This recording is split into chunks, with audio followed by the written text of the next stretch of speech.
আসসালামু সবাইকে এনএস টিউটোরিয়ালে স্বাগতম। আজকে আমরা আলোচনা করব অ্যাপ্রোপ্রিয়েট প্রিপোজিশন নিয়ে। অ্যাপ্রোপ্রিয়েট প্রিপোজিশনের কিছু প্র্যাকটিস নিয়ে আলোচনা করব। তোমরা যদি এই প্র্যাকটিসগুলো বাসায় প্র্যাকটিস করো ভালোভাবে, তাহলে তোমরা পরীক্ষা ভালো করা তোমাদের জন্য খুবই সহজ হবে। ওকে, আমরা শুরু করি। Read the following passage and fill in gaps with appropriate preposition. তাহলে গ্যাপগুলো আমাদের রিড দ্য ফলোইং প্যাসেজটা পড়তে হবে। Fill in gaps with appropriate preposition from the table. দেখো এখানে প্রিপোজিশন, কিছু প্রিপোজিশন রয়েছে। প্রথমে রয়েছে প্রম। প্রম শব্দের অর্থ কি জানো? বলো। প্রম হতে। প্রম হতে। উইথ সাথে বোঝানোর ক্ষেত্রে বসে। উইথ সাথে বোঝানোর ক্ষেত্রে বসে। বিসাইড পাশে বোঝানোর ক্ষেত্রে বসে। বিসাইড পাশে বোঝানোর ক্ষেত্রে বসে। Up up to to in in between between দুইয়ের মধ্যে বোঝাতে বসে। দুইয়ের মধ্যে বোঝাতে বসে। তাহলে বিটুইন, বলো। বিটুইন বিটুইন দুইয়ের মধ্যে বোঝাতে বসে। দুইয়ের মধ্যে বোঝাতে বসে। ওকে, দেখো Belal's school is beside the station. Belal school is beside the station. বলা হচ্ছে যে বেলাল স্কুল হচ্ছে তোমাদের স্টেশনের পাশেই। He goes to school everyday. প্রত্যেক দিন সে স্কুলে যায়।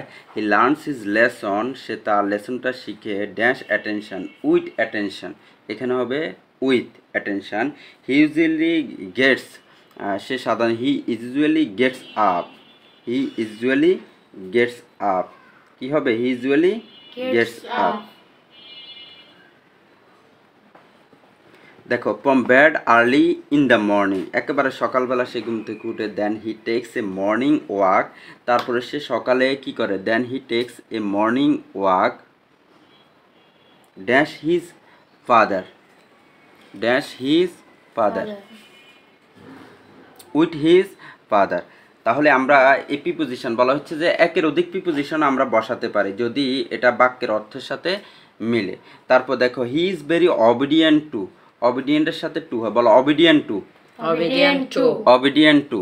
Obedient to. He is very obedient to his father. সে তার বাবার প্রতি খুবই বাধ্য। He is also attentive to his study. সে তার পড়াশোনায় খুবই মনোযোগী। বলো attentive to. Attentive to. Attentive to. Attentive to. Okay, the relation between father and son. বলা হচ্ছে যে তাদের বাবা এবং ছেলের সম্পর্ক খুবই close. But they differ from. বলো differ from. Differ from. Differ from. Differ from. Differ from শব্দের অর্থ হচ্ছে ভিন্ন হওয়া। But they differ from each other in many ways. কিন্তু তারা বিভিন্ন ক্ষেত্রে একে অন্য থেকে কি আলাদা। এর জন্য বলছে but they differ from each other in many ways. সবাইকে এনএস টিউটোরিয়ালের সাথে থাকার জন্য অসংখ্য ধন্যবাদ। আসসালামু আলাইকুম।